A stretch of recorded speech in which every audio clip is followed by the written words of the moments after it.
Merci d'être avec nous sur TV5 Monde pour ce nouveau numéro de Kiosque, l'actualité commentée par les journalistes de la presse internationale et francophone. Au sommaire, cette semaine, c'est inédit. TV5 Monde à la une de l'actualité. TV5 Monde attaqué, première cyberattaque de ce genre visant une chaîne de télévision internationale. Un événement qui suscite autant d'inquiétudes que de réactions. Pourquoi TV5 Monde? Faut-il craindre d'autres attaques? Et quelles seront les prochaines cibles? Autre sujet au menu de Kiosque, le massacre de Garissa. Il y a 10 jours au Kenya, 148 étudiants chrétiens massacrés par les islamistes Shebab. Éditorialistes et surtout internautes s'insurgent contre une certaine indifférence médiatique. 3 mois après Je suis Charlie, où sont donc les Je suis Kenyans? Et puis, retour en France sur la scène politique. La guerre des Le Pen est donc déclarée. La fille va-t-elle tuer le père? Enfin, politiquement parlant, on s'interroge. Faut-il parler de parricide idéologique ou plutôt stratégique?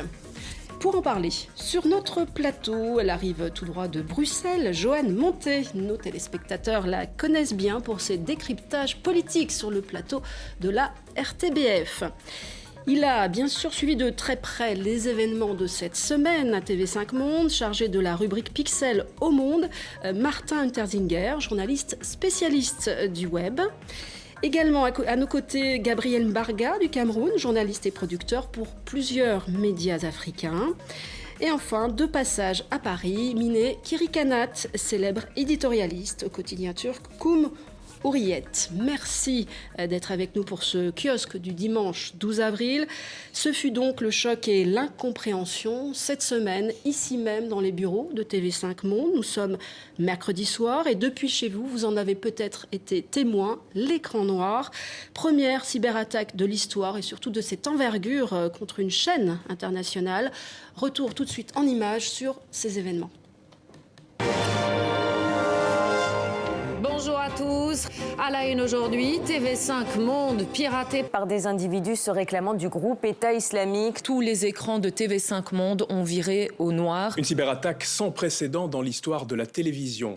Sur les sites internet et les réseaux sociaux de la chaîne, le drapeau noir du groupe État islamique et des menaces destinées aux soldats et au président français François Hollande. Toute la rédaction de TV5 Monde est paralysée. Les serveurs qui gèrent l'antenne et le réseau informatique interne ont été hackés. On est coupé du monde, on est aveugle et sourd. Le Premier ministre dénonce une atteinte inacceptable à la liberté d'information et d'expression. Attaquer TV5 Monde, c'est s'en prendre à un symbole. Y a-t-il une raison particulière qui explique cette cyberattaque à ce moment précis ? Nous pensons, mais c'est de la spéculation, que si TV5 Monde a été attaqué, c'est de par notre diffusion planétaire, de par notre rayonnement et le fait que donc, de toute façon, pour les pirates, le coup est réussi, puisque je suis en direct avec vous sur votre antenne et que toutes les télévisions et les radios de la planète nous interrogent depuis le milieu de cette nuit. Voilà comment nos partenaires télé donc ont abordé ces événements cette semaine. Une cyberattaque donc, qui a eu lieu sur plusieurs niveaux, sur notre page Facebook, sur Twitter, mais aussi sur les systèmes de diffusion. Voilà qui a suscité beaucoup d'émoi, aussi bien donc, dans les médias que du côté des responsables politiques. Une plainte a été déposée en justice. Pour l'instant, une enquête est donc en cours. Il est impossible de désigner réellement qui est derrière cette cyberattaque. Le groupe qui l'a revendiqué se réclame du groupe État islamique, mais il n'y a à cette heure aucune authentification officielle. Alors, dans la presse, cet article tout d'abord avec un piratage d'ampleur et de nombreuses zones d'ombre. C'était dans le quotidien Le Monde. Pouvait-on donc s'attendre à une telle attaque? Martin Untersinger. Et aussi, autre question, c'est Rue 89 qui la pose. Les médias français sont-ils préparés? Alors oui, on pouvait s'attendre à une attaque, mais TV5 pouvait s'y attendre comme à peu près n'importe quelle entreprise aujourd'hui. Cette attaque, elle fait beaucoup de bruit, c'est normal parce qu'elle vise un très grand média, mais les entreprises françaises et internationales sont attaquées constamment. Là, elle est peut-être plus visible, elle a un impact politique, médiatique, mais ça arrive vraiment tous les jours. C'est-à-dire qu'on ne le sait pas forcément. Et on ne le sait pas forcément. Et en plus, les entreprises qui se font attaquer n'ont aucun intérêt Bien sûr, à le faire savoir. Voilà, à le faire savoir, à dire voilà, on a été attaqué. Ça, c'est quelque chose qu'elles ne font jamais. Et sur est-ce que les médias français sont suffisamment préparés? Moi, je pense que de la même manière, la question se pose pour toutes les entreprises. Je ne suis pas certain que TV5 Monde ait été moins préparé, que ses salariés aient été moins bien formés, moins bien attentifs à ce genre de questions que d'autres entreprises. Les experts sont plutôt d'accord pour dire que le risque zéro n'existe pas. Non, jamais. Jamais. Et surtout quand on fait face à une attaque sophistiquée, avec des moyens humains, financiers derrière. Voilà, non, ça c'est clair, le risque zéro ne... Une petite précision technique, on s'avance peut-être vers un hameçonnage.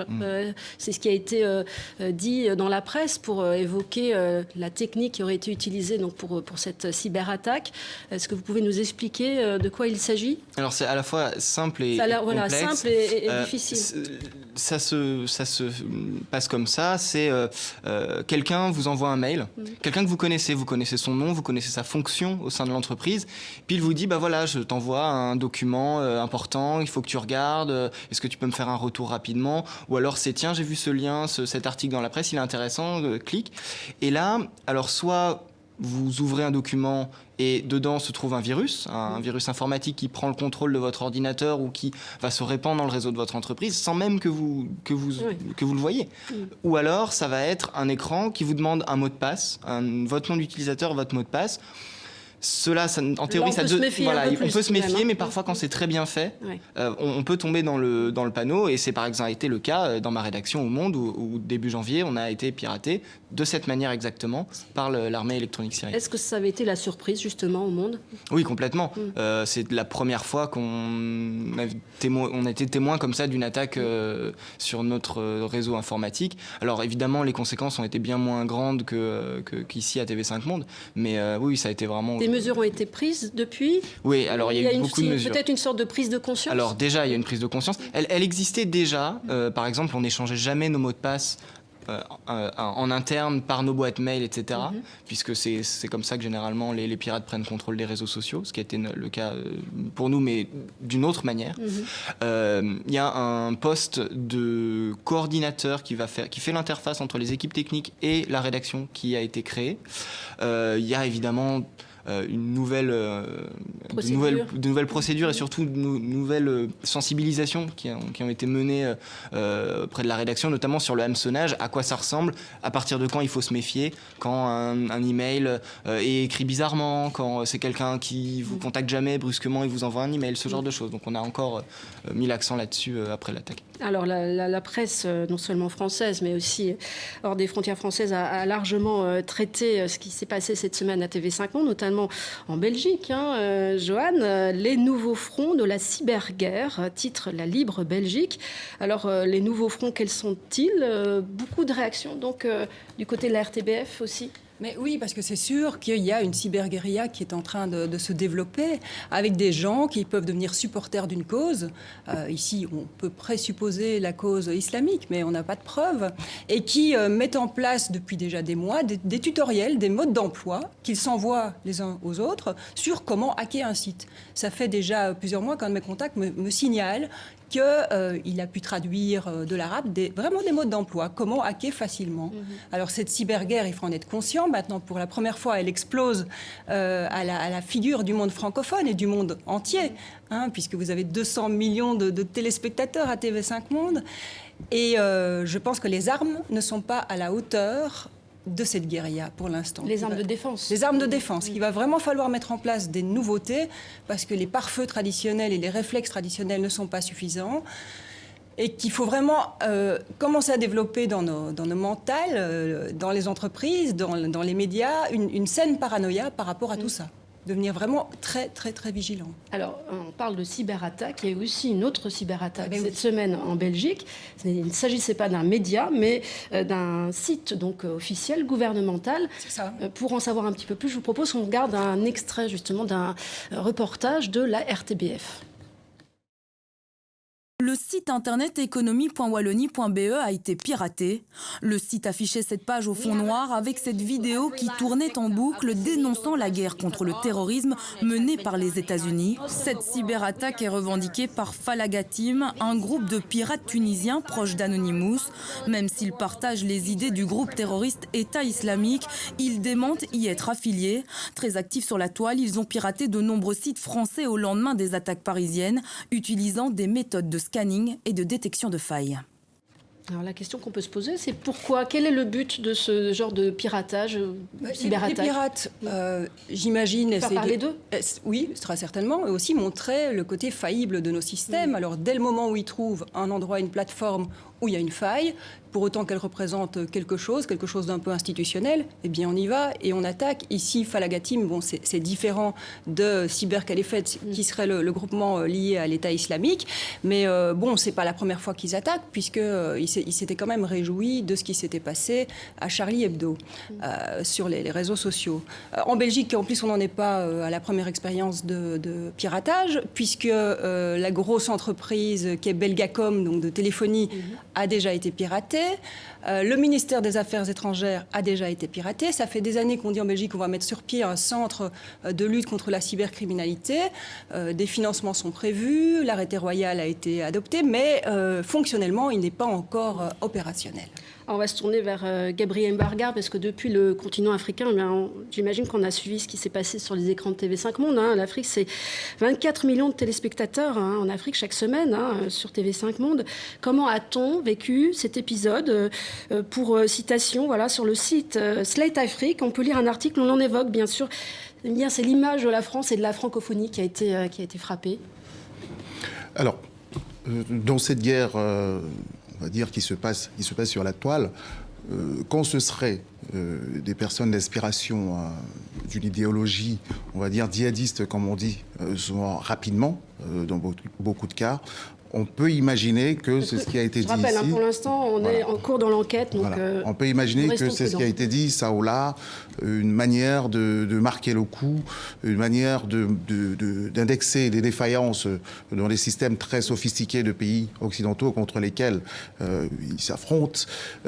Du point de vue de l'Afrique, peut-être que ce n'est pas ce qui parle en premier, même si ça leur parle également.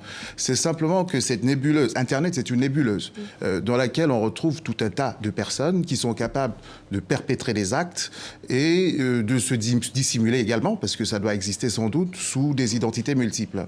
Et pour nous qui sommes plus fragiles, on peut quand même le penser, parce que nous avons moins de moyens, moins d'expertise que des pays très développés comme ici on est en plein Paris.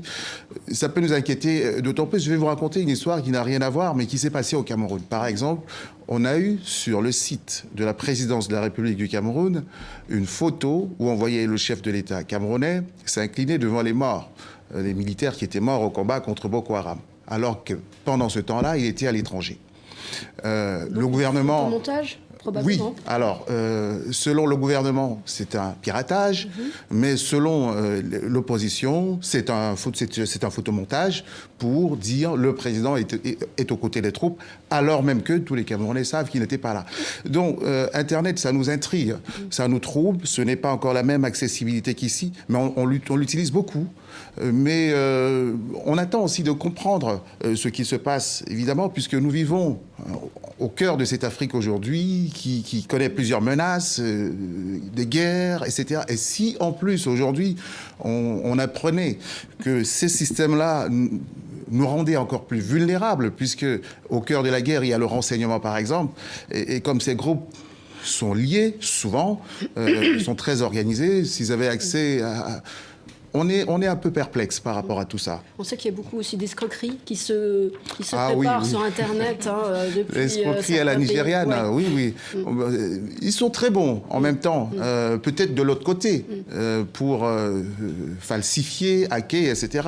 Mais est-ce qu'en face, si déjà dans des grands pays on a du mal à se protéger, est-ce qu'en face on a pris toutes les mesures nécessaires? C'est à se demander quand on voit un petit peu certaines choses. Alors, autre regard de la presse, cet article de la presse allemande, ici Die Welt, qui s'interroge. Internet serait donc le talon d'Achille de l'Occident. Mine Kirikanat, la Turquie, c'est l'Occident et à la fois l'Orient. Comment on a suivi peut-être cette affaire depuis la Turquie? Est-ce que ce genre d'affaire a pu... non pas sur un grand média turc, je ne sais pas. Est-ce que c'est déjà arrivé, ce genre de cyberattaque? La Turquie, technologiquement, est bien ancrée à l'Occident, parce qu'en plus, nous avons peut-être le nombre d'internautes et des gens qui utilisent justement la téléphonie portable, etc., est supérieur à plusieurs pays européens. Mais, et en Turquie, même la présidence de la République, plusieurs ministères, mais jamais une média, je veux dire, dans le genre de TV5 Monde, ont été attaqués et sont souvent ciblés, mais plutôt par la gauche radicale, un groupe de gauche radicale, et on présente en disant la droite n'est pas aussi intelligente que la gauche, donc c'est la gauche qui attaque les ministères des Finances. Ils ont été attaqués plusieurs fois. Mais là, sur ce plateau, je veux poser la question, d'ailleurs, j'ai été très étonnée que dans la presse qui a traité justement le sujet de la cyberattaque qui a ciblé et réussi à TV5 Monde, pourquoi l'Europe n'a toujours pas son propre Internet, ses propres réseaux et serveurs européens, et que tout doit passer par les États-Unis. Parce que le premier point de cette vulnérabilité européenne vient que justement tout soit ressourcé et sourcé par les États-Unis. J'aimerais bien, par exemple, on va poser la question à Martin, notre spécialiste. Je n'ai pas posé encore la question. Est-ce que la Chine, qui est quand même une économie et puis une superpuissance géopolitique du monde, eh bien, est-ce qu'il y a des attaques pareilles? Parce que la Chine a ses propres serveurs et la Chine a justement mis sur pied son Internet. À quel prix? Parce que, ah oui, à quel prix? Mais vous savez, la Chine, quand on regarde maintenant... Quel prix? La censure, vous parlez? Voilà, c'est ça. Il y a l'Union européenne qui se targue d'être la deuxième grande puissance économique, quand même. Est-ce qu'il ne valait pas le coup justement de payer ça au lieu de... Martin, peut-être pour finir sur ce sujet, oui. Voir à quoi ressemble l'Internet chinois aujourd'hui. C'est pas vraiment Internet, c'est un intranet. C'est quelque chose de contrôlé complètement par le régime, de fermé. Sur lui-même. Fermé sur lui-même. Alors on peut accéder à Internet extérieur à la Chine, mais uniquement ce que le gouvernement décide, ce qui quand même est un peu embêtant. Et aujourd'hui, mais ici, c'est les pirates qui décident. Alors, sur la question d'un Internet européen. Le problème, c'est ça, c'est qu'en fait, Internet, c'est forcément interconnecté. C'est dans son nom même, c'est dans sa nature même. Et si on décide aujourd'hui de fermer Internet en Europe, ce qui est techniquement impossible, parce que tout est extraordinairement enchevêtré, interconnecté de partout, pas seulement aux États-Unis, mais vers l'Afrique, vers l'Asie, etc. Ça ne marchera plus. Ça ne fonctionnera plus. Ça sera plus possible aujourd'hui d'utiliser Google. Ce sera plus possible d'utiliser Facebook. Ça va concrètement revenir à assécher complètement ce qui fait la richesse d'Internet. Là, on parle effectivement des dangers, mais il faut quand même pas oublier que Internet, c'est un moteur de croissance, c'est un moteur d'expression, etc. Ça, c'est lié au côté interconnecté et mondial, en fait. Oui, mais je ne suis pas tout à fait d'accord, parce qu'en Chine, si vous voulez vous lier à Google, vous pouvez toujours utiliser des serveurs américains, etc. En défiant le pouvoir chinois. Des centaines de voix, mais par contre, l'État a son propre Internet, et au moins les institutions ainsi que les télévisions sont protégées. Mais il ne faut pas essayer de faire une recherche sur Tiananmen en Chine. Non, parce que ça marche pas. Oui, bien sûr, mais vous savez, au fur et à mesure que les lois, justement, pour le contrôle de l'Internet avancent et puis se propagent, eh bien, nous n'allons pas chercher non plus n'importe quoi. Je crois qu'en Turquie, le régime aussi veille à couper plusieurs fois l'Internet. À plusieurs fois couper Internet. Vous avez raison. On a trouvé, enfin, les internautes ont trouvé à chaque fois quand même le moyen de contourner cette interdiction. À commencer par moi-même. Bravo, merci Minet. Je sais que vous-même d'ailleurs, vous avez subi des attaques sur votre site plusieurs fois. Ça a duré 3 jours et ils sont entrés par Facebook, ils ont eu mon compte Twitter et puis après mes mails, etc. Ils ont envoyé des messages, des demandes de pardon au président de la République et au Premier ministre en disant « Mine Kirikanat vous demande pardon ». Ce qui n'est pas Ce qui n'était pas vrai, donc. Ce qui n'était pas le cas. On rectifie sur ce plateau de kiosque. Merci à vous tous. Voilà pour cette actualité consacrée à cette cyberattaque qui a visé cette semaine TV5 Monde. Évidemment, les programmes ont repris et les directs ont repris. Heureusement, encore des petits soucis à régler au niveau d'Internet. D'ailleurs, pour l'émission sur notre site, on saura dans quelques heures si les émissions pourront être visibles sur les sites. Voilà, on en saura un petit peu plus dans les heures qui viennent. Direction à présent pour notre deuxième thème abordé dans Kiosque cette semaine. Eh bien, direction le Kenya. Retour sur ce massacre. C'était le 2 avril à l'aube. Des hommes armés investissent l'université de Garissa dans le nord du pays. Très méthodiquement, ils vont séparer les étudiants musulmans des chrétiens. La vie sauve pour les premiers, la mort pour les seconds. Aujourd'hui, des rescapés témoignent. Il y avait des hommes armés partout et on ne pouvait pas sortir. Les étudiants hurlaient, il y en a qui pleuraient. Et au début, les hommes armés n'ont rien dit, jusqu'à ce qu'ils occupent les dortoirs où nous dormions. Ensuite, ils ont crié très fort, « Nous sommes ici pour tuer et être tués ». J'ai dû marcher dans le sang et sur les corps de mes meilleurs amis et de très bons copains. Si on revient étudier ici, ils vont nous tuer de la même manière. Ils nous ont dit que, selon eux, ceci n'était pas une vraie université et que si on voulait vraiment apprendre, il fallait nous convertir à l'islam. Ils nous ont dit que la région n'appartenait pas aux non-croyants. Voilà, témoignage de rescapés, 148 morts, une indignation qui commence à prendre de l'ampleur dans la presse et surtout sur les réseaux sociaux. Une indignation face à une indifférence, 3 mois après Charlie et l'incroyable solidarité et émotion mondiale de l'époque, le massacre de Garissa. Et ces 148 victimes semblent passer en quelque sorte à la trappe. Pas de marche ni de breaking news sur les chaînes d'infos. Où sont donc les « Je suis Charlie » pour dire « Je suis Kenyan ». Regardez ce tweet. « Je suis Charlie » plus de 5 millions de fois en 3 jours et « Je suis Kenyan » tweeté 10 000 fois en un jour.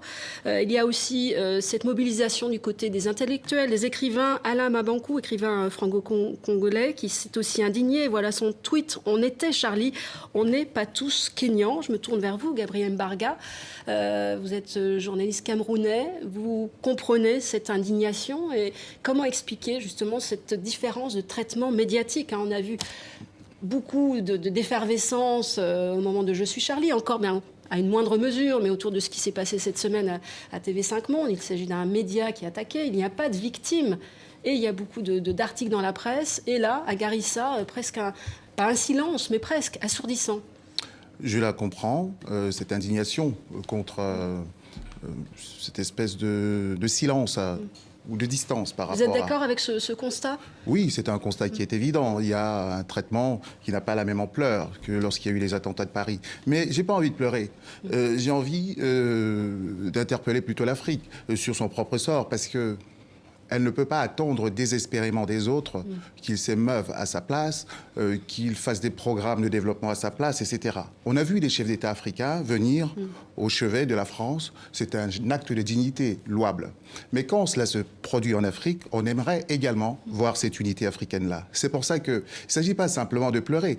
Il y a des drames dans le monde, aux 4 coins du monde, d'ailleurs en permanence. Ce drame-là, il touche évidemment le monde entier dans sa symbolique. Parce que vous avez vu la jeune dame qui dit « kafira ». La traduction est un peu rapide pour dire les non-croyants. C'est pire que ça. Parce que derrière, c'est comme ça qu'on désignait du temps des razzias arabo-musulmanes de l'Afrique, les esclaves, ceux qu'on avait capturés, les Noirs. Enfin, c'est un mélange de tout ça. Donc, les Chebabs, Boko Haram, c'est la même chose. C'est la même chose à des endroits différents. C'est la même idéologie des gens qui ont décidé de reproduire en Afrique ce qui s'est produit il y a au XIe siècle déjà, où on est venu, on a capturé les gens, on les a convertis de force, on a introduit l'excision qu'on croit africaine, alors que c'est venu par ces moyens-là, et ça recommence. Cette ligne de fracture, elle est la même qui part du lac Tchad, la région de Boko Haram actuelle, jusqu'à la Libye. C'est la même zone jusqu'aujourd'hui. Donc, c'est quelque chose qui a une profondeur signifiante telle que, effectivement, il faudrait qu'on mette ça sur la table. Parce que ce sont les mêmes qui essaiment au nord, qui essaiment en Somalie, et maintenant qui défient le Kenya, parce que le Kenya a eu le courage d'aller les affronter avec l'Éthiopie pour réduire le phénomène des Shebab. Les fameux étudiants qui sont prêts à se sacrifier sont les fameux étudiants qui tuent au Nigeria, au Cameroun et au Tchad, les fameux étudiants talibans, parce que la Somalie, c'est un non-État désormais. C'est un État qui est mort, même s'il est en train de reprendre un peu de forme, justement, du fait du soutien de ses voisins et de l'action internationale, notamment pour un peu fluidifier le canal d'Aden. Comment expliquer cette frilosité africaine, alors, interne africaine, et notamment des chancelleries? On n'a pas vu, justement, ces mêmes dirigeants qui sont venus le 11 janvier manifester à Paris ne sont pas allés à Nairobi, sans doute pour des raisons de sécurité, mais un acte symbolique aurait été nécessaire. En tout cas, il est appelé de tous les vœux par ses internautes. Parce que l'Afrique actuelle, c'est un confetti qui a 55 ans, qui existe après même que Le Pen ait été élu député à l'Assemblée nationale, parce que l'Afrique actuelle est compartimentée entre des nationalismes qui sont faux, qui sont factices, et des blocs francophones, anglophones, CEDEAO, CEMAC, etc. Parce qu'on a toujours le regard aliéné, tourné vers l'Occident, et ce qui frappe Paris nous touche davantage, parce qu'on a... Ça va plus dans un sens que dans l'autre. Voilà, exactement. Parce qu'on a une diaspora en France, parce que même un Africain aisé aujourd'hui, il y a une classe moyenne. Quand il veut faire du tourisme, il ne va pas au Kenya, il va à Paris, il va à Nice, il va à Milan, etc. Donc, c'est une structure mentale. L'Union africaine existe, elle est institutionnelle, c'est un projet. Ce n'est pas encore une réalité. Et je n'ai pas envie de pleurer, parce que c'est à nous de nous lever aussi, de montrer au monde qu'on sait pleurer ensemble. Alors, dans la presse française, notamment cet article du Figaro, on s'intéresse toujours plus au meurtre de son voisin, nous dit donc le Figaro.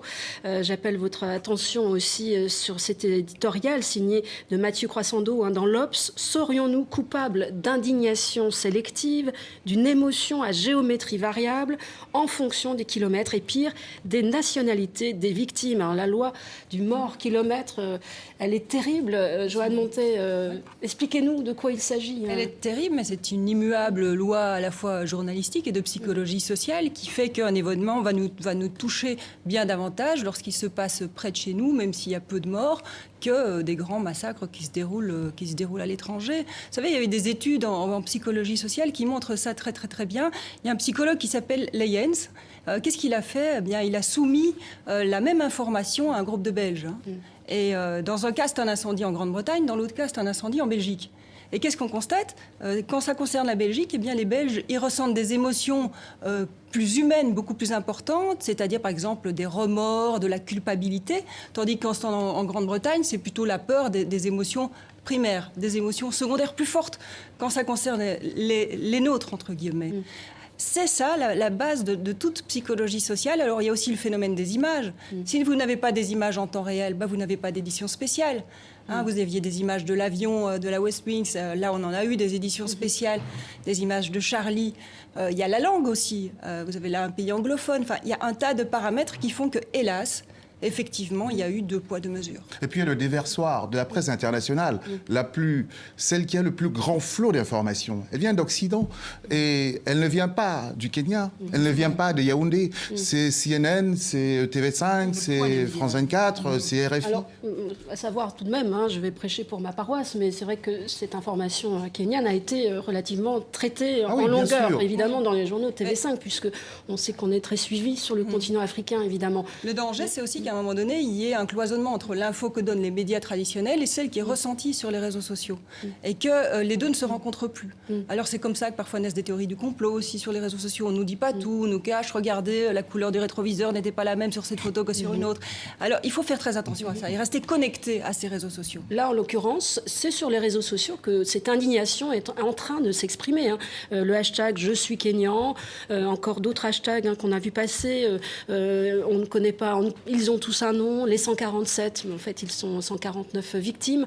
Votre réaction, Martin Untersinger? Moi, je remarque que de plus en plus les réseaux sociaux servent un peu ne réaiguillent pas, mais disons attirent l'attention des rédactions qui sont parfois un peu la tête dans le guidon, qui sont sur des vieux réflexes, qui ont tendance à aller dans ce qu'elles ont l'habitude de faire, à permettre de leur faire prendre parfois un petit pas de côté ou de dire tiens, on parle beaucoup de ça sur les réseaux sociaux et si je m'y intéressais aussi, pour le meilleur. Ce qui se passe parfois dans nos propres rédactions. On s'intéresse à des sujets parce qu'on a vu le phénomène buzzer. Pour le meilleur, comme par exemple ici, ou pour le pire, parfois des choses complètement anecdotiques ou complètement un peu, voilà. Mais globalement, il y a de plus en plus, on prend de plus en plus en compte ce qui se passe sur les réseaux sociaux et à mon avis, globalement, c'est quand même une bonne chose. Minet, votre réaction par rapport à justement cette Moi, je trouve que de c'est un couverture mauvais médiatique procès parce que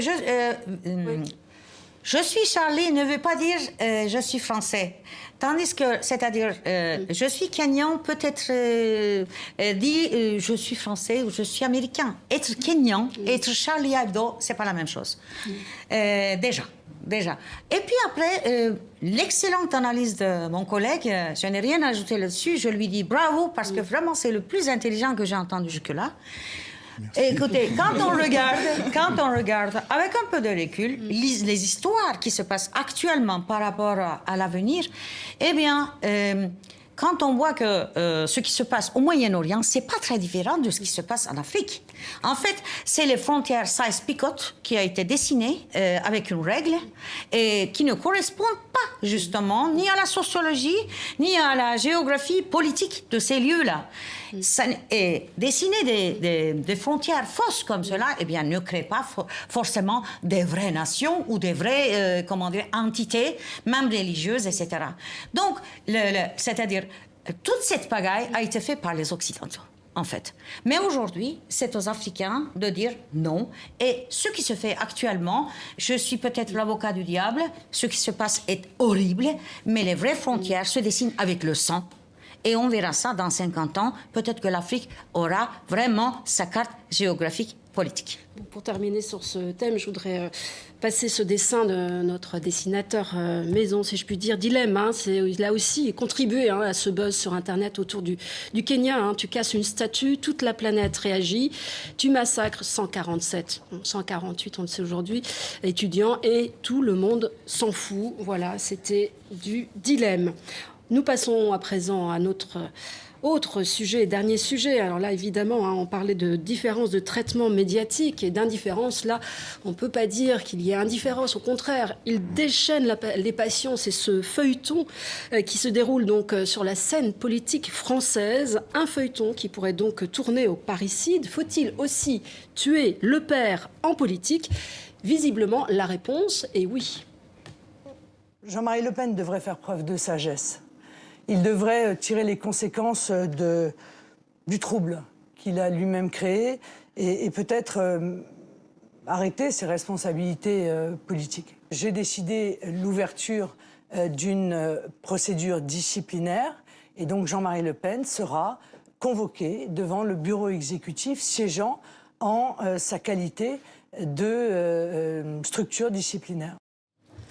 Voilà, tout est donc parti de plusieurs déclarations récentes de celui qui est encore aujourd'hui président d'honneur du Front National. Tout d'abord, à la radio RTL, il réaffirme que les chambres à gaz sont des points de détail de l'histoire. Il l'avait déjà dit précédemment. Et puis aussi, ce long interview, donc paru dans cet hebdomadaire d'extrême droite, Rivarol, où il enchaîne les propos, où il dit que Pétain n'est pas forcément un traître, ou encore sur une Europe boréale et du monde blanc, et aussi sur Manuel Valls, le Premier ministre français, qui se dit donc français depuis 30 ans, je cite toujours Jean-Marie Le Pen, alors que lui dit l'être depuis 1000 ans. Enfin, trop c'est trop pour Marine Le Pen, on l'a vu, qui évoque la politique de la terre brûlée. Alors, vous imaginez bien, ça donne des unes entre guillemets, rêvé pour la presse papier. Chez nos confrères suisses du temps, le parricide, c'est maintenant. On reprend un slogan qui date plutôt d'une campagne signée François Hollande, si je me souviens bien. Ou encore cette une Libération, à qui perd gagne, voilà, jeu de mots, dirait l'autre. Oui. Ou encore dans la Libre Belgique, Joanne Montet, merci papa. C'est un petit peu la question qui se pose aussi, outre ces disputes vues à travers caméra. Est-ce que Marine Le Pen peut dire merci à papa? On sait aujourd'hui, selon un sondage, que 67% des partisans du Front National sont pour le départ de Jean-Marie Le Pen. Alors, il y a discussion chez les éditorialistes. Est-ce que ces disputes tombent à pic pour Marine Le Pen? Est-ce que ça lui sert? Est-ce que ça la dessert? Ou est-ce que c'est une vraie dispute, d'ailleurs? Est-ce que tout ça n'est pas, au fond, stratégique? Comment vous voyez ça, vous, depuis Bruxelles? Ah, mais c'est fantastique comme histoire. Il y a un petit côté les feux de l'amour, comme dans une série où on se déchire. Mais alors, ça a l'air d'une tragédie grecque. Je pense que c'est plutôt une stratégie française. Et que Marine Le Pen a vraiment besoin de dédiaboliser son parti. Les convaincus, tous ceux qui adhéraient au discours de son père, mais ils sont là. Il n'y a plus besoin de les séduire. Ils sont déjà convaincus. Qui il faut convaincre sont les gens qui sont les nouveaux. Ceux qui sont à la droite de l'UMP et qui sont encore réticents à ces théories économiques ou qui ont encore peut-être peur de ce type de message lorsqu'il surgit encore dans le parti. Et là, effectivement, ça a l'air d'être une stratégie qui peut être payante, d'écarter le père, puisque une majorité de sympathisants, comme vous l'avez dit, disent que oui, ça ferait beaucoup de bien médiatique de mettre papa de côté. Alors, en Belgique, ça passionne aussi? Oui, ça passionne parce qu'il y a tous les éléments de la bonne histoire.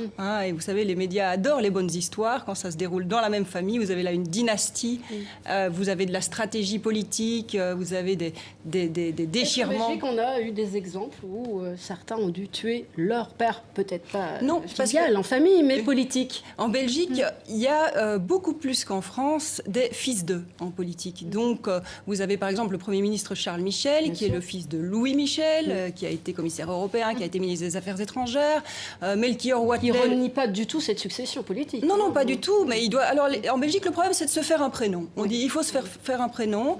Melchior Watley Junior, qui vient de quitter la politique, qui a été ministre sous le gouvernement précédent, son père lui-même s'appelait Melchior Watley. Son fils aussi, d'ailleurs. Ah oui. Et donc, le fils ne fait pas encore de la politique. Ça ne facilite pas les choses, oui. Non, effectivement, mais c'est courant. C'est vraiment courant. Les Tobac du côté néerlandophone, le président du SPA. Et parfois, ça refroidit un petit peu l'électeur qui dit « Mais quoi, en Belgique, on se transmet le paquet électoral de génération en génération ?» Et puis, on a un peu tellement l'habitude qu'au fur et à mesure, on laisse la personnalité se faire sa propre expérience politique. En tout cas, ce n'est pas aussi violent. Sans devoir tuer. Mais bon, c'est pas non plus des antagonismes d'opinion entre le père et le... Ici, je pense que derrière ça, il y a vraiment une stratégie de nettoyage du discours du parti. Tout en gardant quand même cette idée de préférence nationale qui est dans les statuts, qui est le fondement du Front National. Alors, on va se tourner du côté du continent africain. Est-ce que les déchirements de la famille Le Pen et aussi le débat politique qui découle de cette rupture, entre guillemets, c'est le mot qui a été utilisé, intéresse le continent africain? Est-ce qu'on connaît les Le Pen sur le continent africain? Oui. Je crois que ça fait partie des personnalités qui sont les plus connues parmi les personnalités politiques françaises. Le Pen fascine le continent africain, notamment francophone. Pour les raisons qu'on évoquait tout à l'heure, on suit beaucoup l'actualité politique française. À l'occasion de cet énième rebondissement, peut-être le dernier dans le clan Le Pen, dans la presse francophone que j'ai parcourue, je n'ai pas vu beaucoup de sujets faisant état de cette dispute-là. Peut-être que ça viendra, le temps de l'analyse. Je pense qu'ils prennent le temps de regarder pour comprendre ce qu'il se passe. Mais le feuilleton n'est pas fini, puisque exactement. Les nouveaux épisodes sont attendus cette semaine, dès demain d'ailleurs. Il y aura du grain à moudre, ça c'est sûr. Mais les Le Pen passionnent au moment de la présidentielle, beaucoup. Et les Le Pen passionnent dans les réseaux sociaux, notamment Facebook, les Africains. Parce qu'il y a un débat africain qui est très curieux. C'est une tendance chez beaucoup d'Africains, dont certains intellectuels, à appeler à voter Le Pen. Pour des raisons qui sont les suivantes, selon eux. Expliquez-nous. C'est de dire il vaut mieux avoir celui qui vous dit ce qu'il pense. Parce que les autres pensent la même chose, mais ne le disent pas. Ça, c'est de un. Et puis, ça aura pour conséquence que nous aussi, on pourra appliquer les mesures de rétorsion et chasser la France de l'Afrique par rapport à la France-Afrique. D'accord. Vous voyez, donc ça va jusque-là, c'est de se dire, bon, s'ils sont racistes, ben, tant mieux.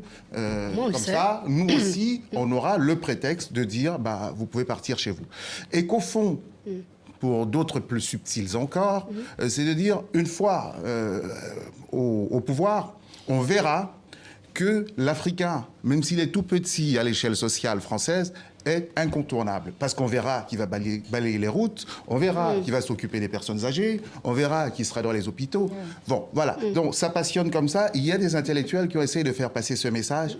Mais pour vous donner mon sentiment à propos, c'est personnel, ou c'est le journaliste qui parle, je pense que c'est une fausse piste. Parce que ici, je veux parler comme un Africain de France, ou précisément comme un Pygmée. Pourquoi les Pygmées? En 1996, Le Pen il a eu une sortie terrible où il disait, en substance, l'égalité des races, l'inégalité des races est attestée. Joli lapsus, mais tout au courant, ce qu'il a dit, c'était vraiment l'inégalité. Je ne vois pas pourquoi je vais comparer une statuette Pygmée à une œuvre grecque antique, etc. Donc, en tant que Pygmée, il ne m'accorde même pas le droit à l'humanité. Encore, il peut nier des faits historiques de manière scandaleuse. Mais moi, il ne m'accorde même pas le droit à être de la même espèce que lui. Et je trouve que ce sont des faux débats. Les intellectuels, parfois, tirent dans toutes les directions. Mais là, il faut dire que cet homme est dangereux. Et ce n'est pas parce que sa fille l'aurait tué demain que ces idées-là, il ne faut pas faire attention à où elles vont aller. Parce que les idées ne disparaissent pas comme ça. Qui va les récupérer et qui... Elles sont là. Elles rampent.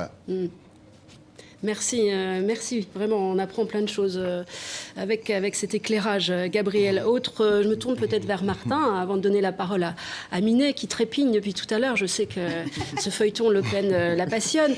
Sur les réseaux sociaux, puisque c'est votre on va dire, domaine de prédilection, le Front National est très présent. Oui, le Front National est très présent et plus largement l'extrême droite est très présente sur Internet et sur les réseaux sociaux. Et depuis très longtemps, c'est un des premiers partis à avoir eu un discours, une position sur Internet en tant que vecteur de liberté d'expression.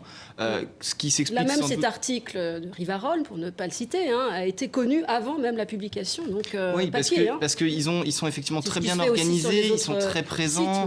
Sites, je pense que c'est lié au fait qu'ils ont une parole à la marge, ils ont une position politique à la marge, en tout cas jusqu'à récemment, et Internet, ça a été pour eux un outil, un levier très fort pour s'exprimer et pour avoir un accès médiatique qu'ils n'avaient pas, même si aujourd'hui on peut largement débattre de la place médiatique qu'ils ont par rapport à il y a quelques années.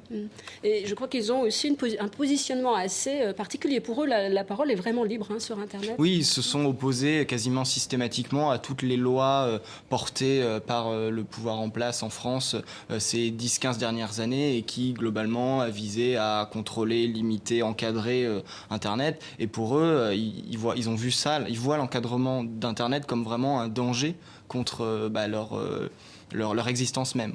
Et il y a eu beaucoup de buzz autour de cette dispute, là, même cette semaine. Oui, mais c'est, comme ça passionne les journalistes et ça passionne évidemment les internautes parce que c'est quand même...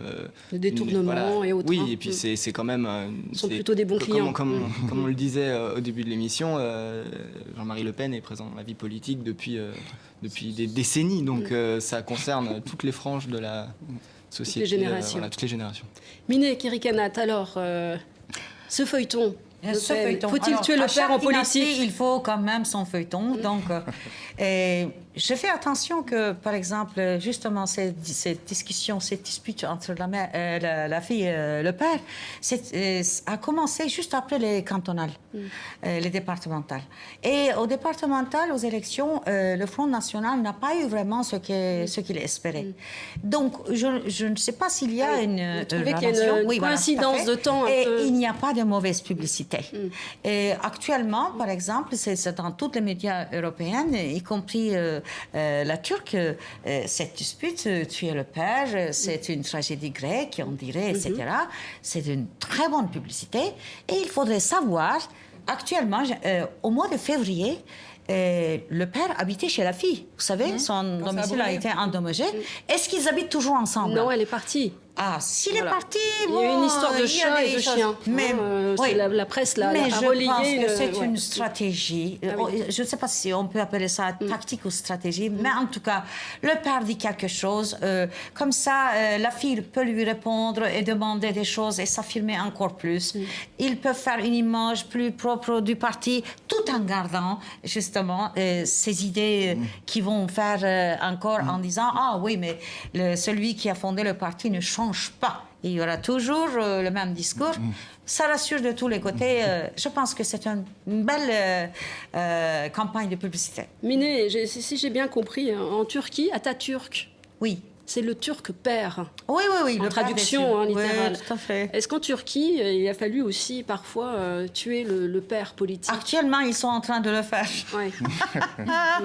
Ce dont je ne voudrais pas que ça se passe comme ça, mais parce que ceux qui tuent ne risquent pas de remplacer vraiment par une démocratie, mais au contraire, une dictature. Atatürk était autocrate, mais pas dictateur. Celui-là, il est dictateur.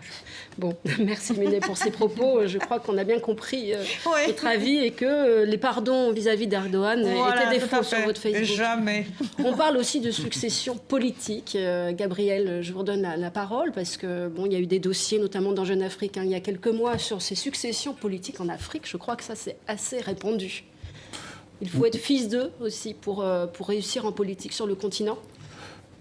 Il y a très peu de fils d'eux qui sont dans la politique, mais il y a beaucoup de fils d'eux qui sont devenus présidents. Ah, d'accord. Direct, il faut être dans la politique pour devenir président. En fait, ils surgissent du chapeau. Oui. Donc, ils ne sont pas comme en Belgique, des personnes qu'on a vues dans le débat, mais on sait qu'il y a une sorte de dauphinat. Mais ça, c'est une Afrique dont on parlait tout à l'heure. C'est une Afrique qui doit se structurer par rapport à la légitimité populaire, tout simplement. Mais elle trahit cette Afrique-là, une Afrique ancestrale qui n'était pas comme ça. Nous n'étions pas l'Afrique des royautés, de la monarchie, etc. C'était collégial et on désignait le successeur du roi. L'Afrique décolonisée qui a produit ce phénomène? Oui, ce sont des départements parfois où il y a ce sont des succursales de multinationales dans beaucoup de cas. Ce n'est pas aussi caricatural que ça puisqu'on s'affranchit quand même et puis il y a un élan qui est en train d'être pris. Mais le système politique est en retard par rapport à l'énergie intellectuelle, économique qui est en train de pousser. Donc on veut vraiment que cette page-là se ferme et on a quelques exemples de pères qui ont installé leurs fils au pouvoir. On va en parler. Il y a notamment Wade, la dynastie Wade, on peut dire ça au Sénégal, au Gabon. Wade a échoué à faire ça. Oui. Il a échoué parce que son fils est en prison. Il a été condamné même pour beaucoup d'années, pour beaucoup d'argent. Ça a réussi au Gabon, au Togo. Jusqu'ici, le Maroc, c'est une monarchie. Au Gabon, la famille Bongo, donc. Oui. Donc, ce sont deux pays où ça a réussi et au Congo, avec Kabila. Sauf que là, on ne sait pas. En tout cas, le père est décédé d'une façon mystérieuse et puis le fils lui a succédé. Donc, par rapport à la démocratie, à l'envie démocratique de l'Afrique, qu'est-ce qu'on peut dire de ces successions? Qu'est-ce qu'on peut dire? Comment les populations vivent-elles ça? Est-ce qu'elles sont victimes? Bien sûr que oui, elles sont victimes.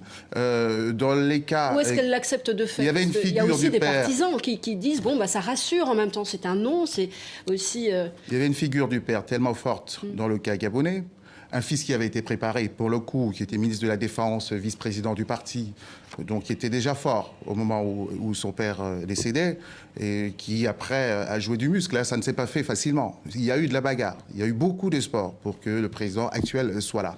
Au Togo également, il y a eu quelques jours où on a même pensé que le fils allait risquer, le président fort, et Adema allait risquer sa vie. Donc ça ne se fait pas facilement. Au Congo, on était en situation de guerre. Vous vous souvenez, le président Kabila venait de prendre le pouvoir, une confusion générale avec les Rwandais, etc. Et puis le père a été assassiné, semble-t-il, par un de ses gardes du corps. C'est très compliqué. Donc ça ne se fait pas aussi facilement que ça. Et ce n'est pas salué parce que les Togolais, depuis 2005, ils manifestent une fois par mois, ça marche à Lomé. Il faut le savoir. Et puis, le Gabon est très tendu en ce moment, très, très, très tendu. Il y aura des élections bientôt. Le Sénégal, ce n'est pas passé. Donc, ce n'est pas quelque chose qui s'est fait facilement. Parce que, justement, ce n'est pas dans la mentalité. Le chef, chez nous, était le résultat d'une collégialité. Donc, quelque chose de très démocratique. Et ce n'était pas son enfant, forcément, qui lui succédait. Même rarement. On prenait un jeune qu'on avait désigné par rapport à la concertation du collège qui se réunissait en conclave avec les ancêtres. Pour revenir au Front National, il est question donc de rajeunissement, en tout cas de renouvellement et de dédiabolisation. Alors là, il y a un autre personnage dans ce feuilleton, c'est Marion Maréchal. Ah oui. Joanne Monté. Que dire, elle est très connue à l'étranger. C'est la chouchoute du grand-père. Et il a déjà dit aujourd'hui dans le journal du dimanche que si jamais finalement il ne se présentait pas au régional en Provence-Alpes-Côte d'Azur, il ne voyait qu'une seule personne qui ferait ça bien, parce qu'elle est formidable, c'est la petite fille. Donc la petite fille préférée à la fille peut-être, parce que quand elle est entrée en politique, on se souvient que Marine Le Pen disait il y a peut-être déjà un peu trop de Le Pen. Le père disait mais non, il n'y a jamais trop de Le Pen. C'est pas un souci. Donc sans doute qu'elle sentait cette forme de concurrence qui allait pouvoir s'installer. Et puis voilà, on va voir aussi comment elle se profile, la petite fille, par rapport à Papy. Là, justement, les jeunes générations, les jeunes militants frontistes sont actifs sur les réseaux aujourd'hui. Oui, encore plus que leurs aînés, mais je suis pas sûr que ça soit... Enfin, ça s'inscrit vraiment dans la tradition du Front National et qui aurait réactivé avec les réseaux sociaux. Mais on trouve des sites et des expressions du Front National sur Internet très très tôt, bien avant les autres partis. Voilà ce qu'on pouvait dire. Miné, un dernier mot sur ce... Je vais juste ajouter que vraiment, les Turcs, je ne sais pas s'ils sont plus intelligents, mais en tout cas futés, parce que chez moi, les fils et les filles des gens du pouvoir deviennent des commerçants, des hommes d'affaires. C'est le père qui leur signe et ils empochent. On a beaucoup de fils aussi... aux États-Unis. Et l'argent, et Jomo ça aide en politique. Et le fils Après de le son fiston, père, premier président du Kenya. Nous arrivons, merci à vous tous, au terme de cette émission. Et comme le veut la tradition, eh bien, c'est la semaine de dilemme avec tout d'abord donc un dessin, évidemment en rapport à ce qui s'est passé sans doute cette semaine. On parlait de cyberattaque, le cyber-djihad. Attention, je vais cliquer. Donc le clic, c'est une nouvelle arme à la place, voilà, avec un marteau. Voilà comment dilemme traduit ces cyberattaques. Rien ne va plus chez les Le Pen. Nous sommes fachos. Non, papa, fâchés. Fâchés, pas fachos. Voilà. Petite précision. Et puis ce dernier dessin de dilemme en rapport avec ce qui s'est passé donc cette semaine aux États-Unis avec un policier blanc qui tue un noir, avec ces images qui ont tourné évidemment sur les écrans du monde entier. Je suis habituée. Voilà, la solidarité Charlie ou pas, je suis habituée de dilemme avec cette victime noire d'un policier blanc aux États-Unis, à Charleston précisément. Merci à vous tous d'avoir participé à cette émission. Merci à vous de nous avoir suivis depuis vos écrans de télévision. Sur Internet, écoutez, on saura d'ici quelques heures si nous sommes en mesure de rediffuser et si cette émission sera accessible. On l'espère en tout cas. On y travaille. En tout cas, merci de votre fidélité et rendez-vous ici même la semaine prochaine. Merci beaucoup.